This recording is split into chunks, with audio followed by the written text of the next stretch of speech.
Chapter 24. Break. In due course, Quaid and Melina were strapped into examination chairs in an industrial-scale version of the Rekall implant clinic. Quaid had watched for a chance to break free, but the goons had been very careful to keep them both shackled throughout. Even if he had been able to get loose himself, Melina would still have been hostage. Suppose he just accepted the implant? Was there a chance the technicians wouldn't realize the significance of what they were handling, so that Hauser could be restored with his secret intact? He doubted it. For one thing, the implant equipment sounded an alarm if anything out of the ordinary occurred, and the alien message would set off a 6-alarm clamor. Yet what could he do, bound as he was? Cohagen watched as a doctor and 6 assistants prepared the reprogramming procedure. Melina already had an IV drip in the back of her hand. Quaid bucked and struggled as a technician inserted the needle into his hand. It wasn't the momentary sting of the puncture that bothered him, but the finality of the coming injection of a drug that would pacify him for what was to be the loss of his personality. And worse. "Relax, Quaid," Cohagen said. "You'll like being Hauser. The guy's a fucking asshole." Actually, he had been, up to a point. The point at which he had realized his love for Melina and received the No'ui message. Then he had done his best to make up for a misdirected life, and in the process destroyed the Mars Liberation Front. So the description stood. "True," Cohagen said, "but he's got a big house and a Mercedes. And you like Melina, right?" He glanced at the woman, who grimaced, not appreciating even his look. "Well, you'll get to fuck her every night. She's gonna be Hauser's wife. Not only that, we're reprogramming her to be respectful and compliant and appreciative. The way a woman ought to be." Quaid and Melina looked at each other in horror. If he had wanted such a woman, he would have been satisfied with Laurie, who had played the part perfectly. But even before his memory cap blew, he had been dissatisfied with her and longing for Melina. His taste was for a real woman with independence and courage. Then, if she loved him, it meant something. If he went wrong, she would set him straight in a hurry. The idea of making such a woman into a docile puppet appalled him. And he knew she had no more desire to be that kind of whore for real than she had been to turn traitor to her cause. She had played the part of a whore, but it had been only a part. What would it do to her, inside, to be locked into that part of life? She might as well be lobotomized, which was what this resembled. A call came through on the video phone. An assistant answered, then said to Cohagen, "Sir, it's for you." Cohagen turned impatiently to the screen, where a nervous technician stood in front of a wall of dials and gauges. "What is it?" Cohagen snapped. Sir?" the technician answered. "The oxygen level is bottoming out in Sector G. What do you want me to do?" "Don't do anything," Cohagen said. "They won't last an hour, sir," the technician said. Cohagen pressed a button on the video phone, and it displayed 3 quick views of Venusville.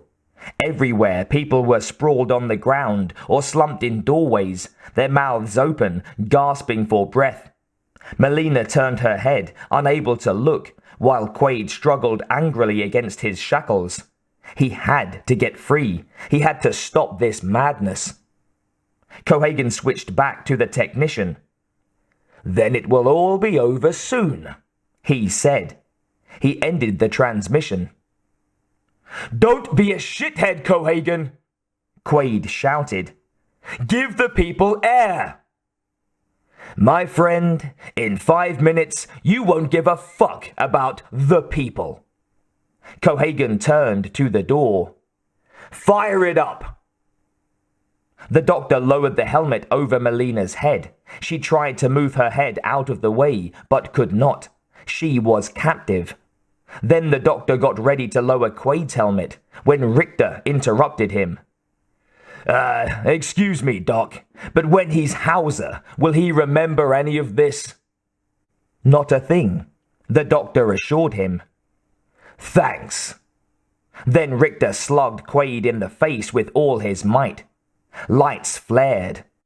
He would have a black eye and maybe a concussion, but the headrest had braced him against the worst of it. He glared at Richter, who just grinned. You have a lot of courage, big man, Quaid remarked ironically. Cohagen pulled Richter away. Sorry, Quaid. This will be over soon, and we'll all be friends again. He'd be as well off making friends with a nest of scorpions, but that was the least of it. How could he protect the message of the No'ui from discovery? The doctor turned on the implant machine. It made a horrible whining noise, reminiscent of an old-style dentist's drill, the kind still used in horror videos. Cohagen grimaced and let Richter out of the lab. He paused at the door and turned back to Quaid. By the way, I'm having a little get-together at the house tonight. Why don't you and Melina drop by, say around 9-ish? Quaid gritted his teeth, refusing to answer. Cohagen turned to the doctor. Doc, you'll remind him? Mm-hmm, the doctor replied, nodding absently. Richter waved goodbye. See you at the party. And he would express surprise at Hauser's swelling eye. So the man was a hypocrite. That was the least of his faults. Cohagen and Richter left the lab. Now the sounds of the equipment became really terrifying, not for their mechanics, which were physically painless, but for their significance. It was as if the living brains were being sawed apart so that portions of brains from a morgue could be grafted on.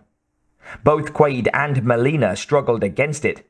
They concentrated to fight the effects of the reprogramming, but their resources were small, facing overwhelming force. Quaid pulled against the metal brackets holding his wrists and forearms and ankles. They didn't budge. Please keep still, the doctor said. Now there was pain, both physical and mental, as his skin was abraded by the bonds and his mind tried to oppose the brainwashing. Both types of pain became more acute. Quaid grimaced, as if that could drive away the hostile program. Don't fight it, the doctor said. That's what makes it hurt. Quaid saw Melina struggling vainly. Tears were flowing down her cheeks and spittle drooled from her mouth. He thrashed in his chair, trying to break free. The whining of the equipment was excruciating, but that was nothing compared to the pain of struggle and loss. He seemed helpless, yet he could not just let this happen. Was this what a woman felt when she was being raped? For surely it was a kind of rape. This is a delicate procedure, Mr. Quaid, the doctor cautioned him. If you don't keep still, you'll end up schizophrenic. Would that prevent them from discovering the No'ui message? If so, it might be a way out. But he didn't trust it. He summoned all his strength to hold his identity intact and break free from the chair.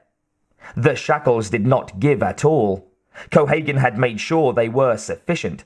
But the screws holding the chair together started to creak. Turn up the sedative, the doctor told an assistant. That would do it. Quaid knew that this was his last chance, yet his strength was at its limit. What more could he do? No'ui, he thought. I need help. And from some untapped resource came a flow of strength. The noise, the pain, and his thrashing all reached a crescendo, and it seemed that he could endure no more, but he felt that strength increasing. Maybe it was the strength of madness that the No'ui implant knew how to tap. It didn't matter. He tensed his arms even harder and opened his mouth to cry out. Then, with a roar both vocal and structural, he ripped the right armrest from the chair. It hung on his forearm like an unwieldy splint. He was breaking free. Immediately, he smashed the IV out of his other hand, stopping the sedative. With one hand partly free, he could... The doctor rushed over to restrain him. Quaid swung the armrest like a clumsy weapon and drove a long, exposed bolt through the doctor's throat. The assistants converged. One grabbed Quaid's forearm. Quaid curled him into a one-armed hug and snapped his neck. Now he had a moment to help himself. He lifted the helmet from his head. That took care of the implanting process. He felt an awful headache as it went, as if wires were being ripped from his brain. Then it was over.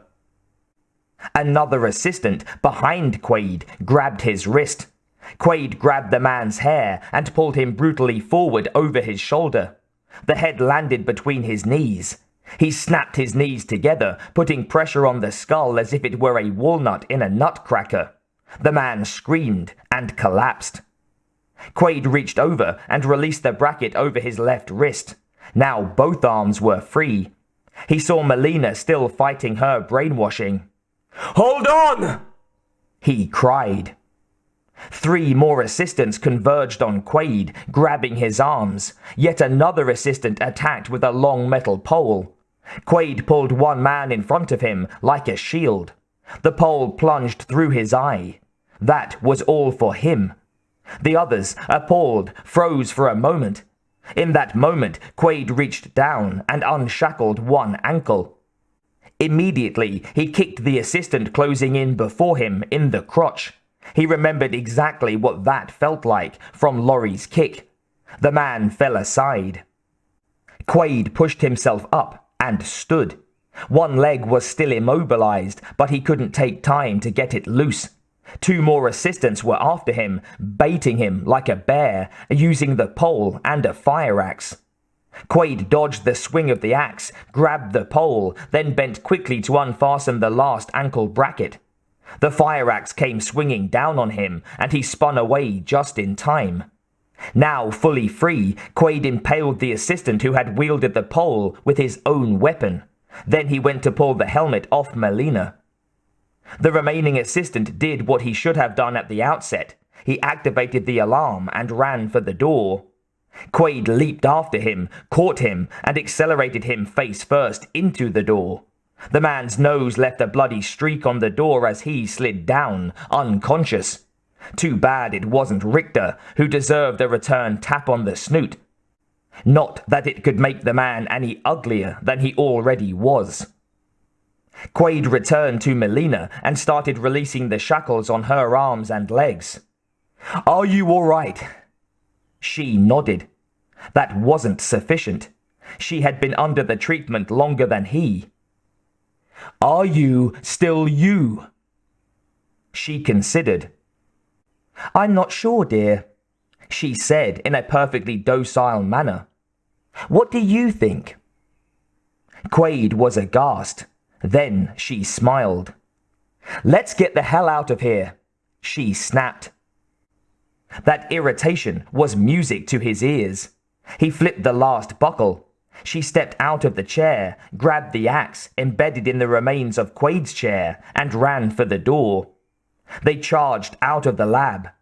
Alarms were screaming. 2 soldiers rounded a corner. Melina swung her axe into one soldier's sternum. Quaid swung his pole against the side of the other's head. 2 down. They grabbed the soldiers' guns, ran to the elevator landing, and pressed the call button. Quaid doubted that it could be as easy as just catching the elevator down, but neither could they afford to ignore it. Ding! The elevator was going up. It stopped, the doors opened, and there were a dozen soldiers inside. Quaid blasted away with his gun, hosing them down. Ding! The elevator doors closed on the mess. The other elevator arrived. Ding! Going down. The doors opened. This one was empty. It seemed that even elevators learned from experience. They hopped in. Quaid turned to Melina as the elevator descended. "In case we don't get another chance to talk, I want you to know that no matter what I might have been before." She stepped into him and kissed him. "I know," she murmured after a bit. "But that Hauser disc. You could have had me on a platter if you'd just relaxed. she said. Instead, you fought like hell and freed me. So I knew it wasn't that. I do want you, love you, but not at the price of the betrayal of Mars, she said. Yes, but also... The elevator came to a stop at the ground floor. Later, she said tersely. The doors slid open. They emerged into frantic activity. Alarms were blaring. Miners were moving around like swarming ants. Mining vehicles and security vehicles were speeding in all directions. Soldiers were on alert. Apparently, the alarm had galvanized the establishment into frenzied but pointless stirring. They exchanged glances. Could it be this easy? They stepped out, trying to look busy in the same way as the others. No such luck. They were seen. Soldiers started firing at them. They ran. Quaid jumped into a moving mole, pulled the driver out of the cab, took his place, and took the wheel. He looked out the window for Melina. Soldiers were firing at him. The bullets were bouncing off the metal hide of the mole. He couldn't find her. Melina! He cried, alarmed. Over here! She replied. His head whipped around. Then she was in the passenger seat, slamming the door. She hadn't waited for his call. Quaid gunned the motor. The mole leapt forward, suddenly becoming a monster. Soldiers and miners scattered.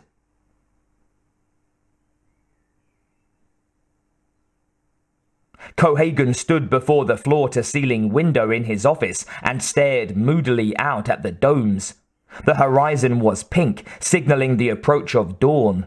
Alarms wailed in the background, muffled but insistent. Richter fidgeted on the other side of the room. What more proof did Cohagen need? Surely it was clear by now that there was only one way to deal with the traitor that Hauser had become. Well, sir, he said finally. Cohagen remained in silent thought a moment longer. Hauser was a top agent. There would be hell to pay before he could be gotten under control again. Friendship went only so far. The man had outlived his welcome. Without turning around, he answered flatly, "Kill him." "It's about fucking time," Richter muttered, turning on his heel and dashing from the room. If he had thought that Cohagen couldn't hear him, he was wrong. Cohagen stiffened at the words. If it hadn't been for Richter's messing in, the Quaid programming might have gone smoothly. Certainly the man would not have developed such a strong attachment to his temporary identity. A man could get to believe in himself if he had to fight for his life. After this ugly job was done, Richter himself would be expendable. It was about fucking time indeed. Cohagen's pent-up anger at the man exploded. He glared at the fish swimming harmlessly in the bowl on his desk and swept it to the floor, where it smashed to bits. The fish floundered desperately, unable to breathe. Cohagen smiled. But there were more important things to do. Cohagen had suspected that Hauser knew more about the alien artifact than he had let on. Now he was sure of it. He could afford to wait no longer. He picked up a phone. "Get the demolitions team," he said. Then he stared intensely into space. He didn't like doing this, destroying Hauser and the alien artifact. Both could have been far more useful to him in other circumstances. But security came first. He had built a kind of empire here, and he couldn't afford to let either friendship or greed threaten it.